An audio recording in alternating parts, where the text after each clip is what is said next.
everyone, welcome back to the channel that knows nothing. I am Jam, and let's get to it.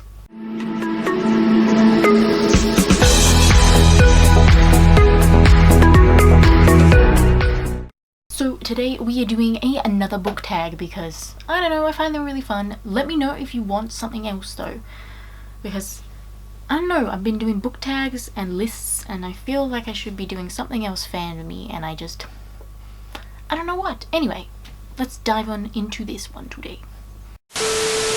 Look, it is everybody's favorite kitten. Aww. But look, you're on camera. You're so cute and majestic. So the tag we are doing today is the Cinderella Book Tag, and it has got nothing to do with the new musical Cinderella, but I recently found the new musical Cinderella and I was just like, maybe I should do a Cinderella Book Tag if that's a thing, and I looked it up and it was a thing and I got really excited. Although this has nothing to do with the actual musical, like I said before, this is just, you know, the things from the classic Cinderella telling. Anyway, let's go and answer these questions.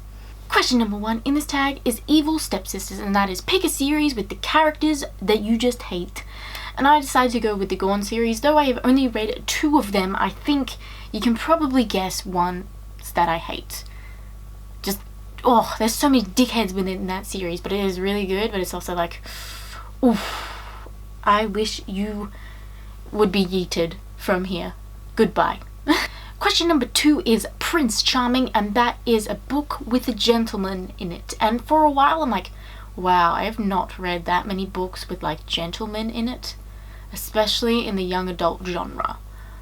Like, there's just so many problematic people in that genre that it's just like, put it in a box and just smash it with a hammer. Oh, I know. I'll turn him into a flea. A harmless little flea. And then I'll put that flea in a box. And then I'll put that box inside of another box. And then I'll nail that box to myself. And when it arrives, I'll smash it with a hammer. It's brilliant, brilliant, brilliant, I tell you. Genius, I say.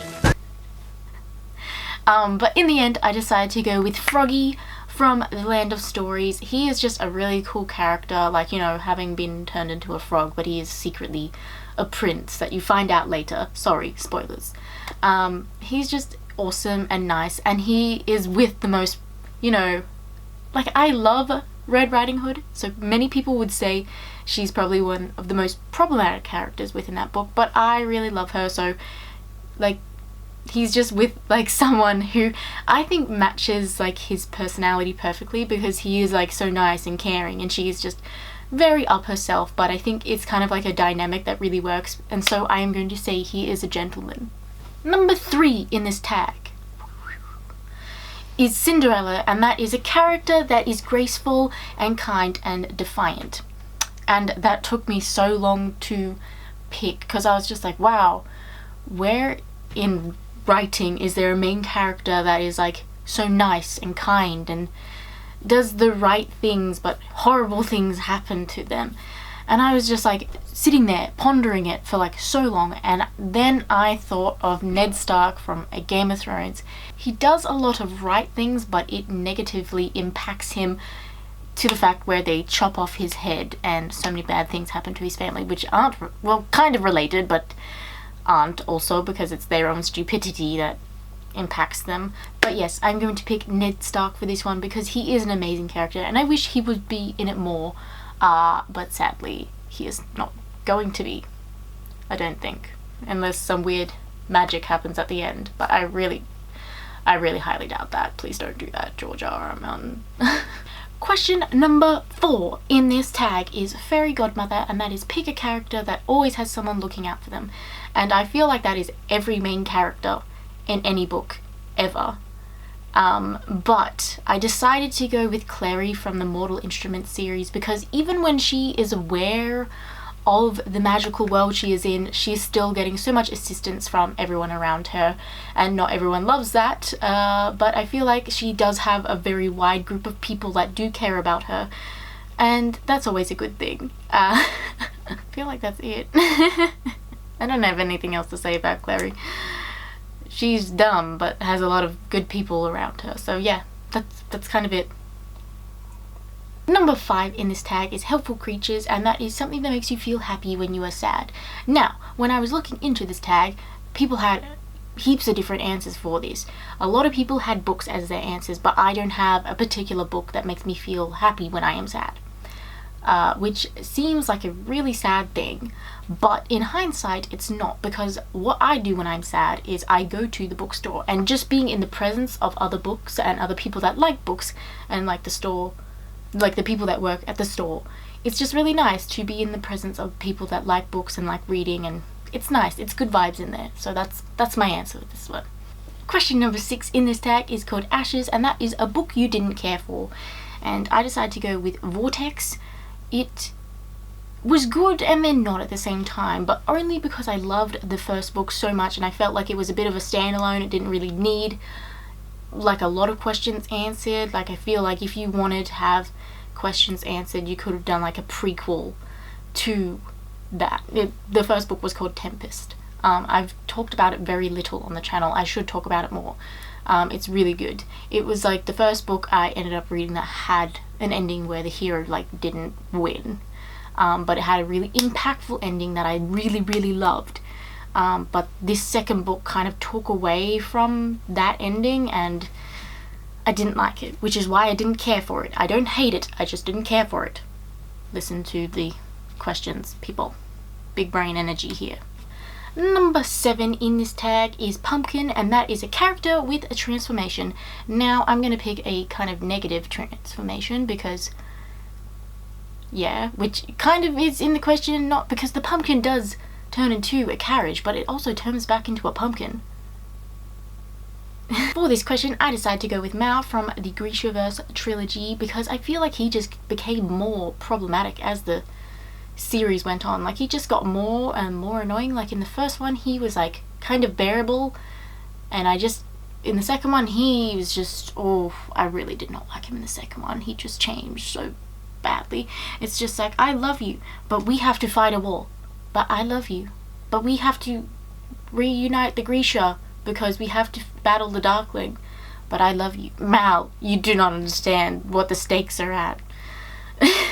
Anyway, I really hope he's not going to be the same in the series, but from Netflix, he's already quite different in the beginning now than he was in the book, so I really hope they don't ruin him, because I really just did not like him in the book at all. He was just, not the love interest I would have gone with. Let's go with that. Question number 8 in this tag is Impossible, and that is a book with an ending you didn't see coming. And for this one, I decided to go with War of the Worlds, which is actually a really good novel, and you should read it because it is so good, and it is much better than the Tom Cruise movie. That was horrible. If you like the Tom Cruise movie, I want to know why, because I really didn't like it. Anyway, we discussed it at uni, the ending, because it is quite ambiguous as to how the aliens got defeated. Like, it's a bit like, that's a bit of an ex machina there, which is not what you're meant to do in writing. It's like, it means God in the machine, and if you do that, it's kind of being like, it's a bit like when you write a main character and that character is saved from death too much. That's what the end of that book was like. And I was just like, what? What do you mean the aliens were killed by disease and not people? I mean, they were technically killed by people. It's because the aliens weren't exposed to disease. And it's just a bit like, okay, there wasn't this big battle. It was just, disease that killed them in the end. Very impactful ending. Question number 9 in this tag is Just Breathe, and that is something that inspires you to be courageous, like something in a book. But I don't have a particular thing, because there are so many things that inspire me to be courageous. I can speak English. It's more to do with when like a character takes a big leap of faith and that leap of faith pays off, particularly in romance, because it's just like, damn, you have some balls to, confess your love or to just take a chance, and that's what makes me feel like inspired to be courageous. but I don't think I would ever do that because I'm way too introverted and awkward to even express feelings and emotion.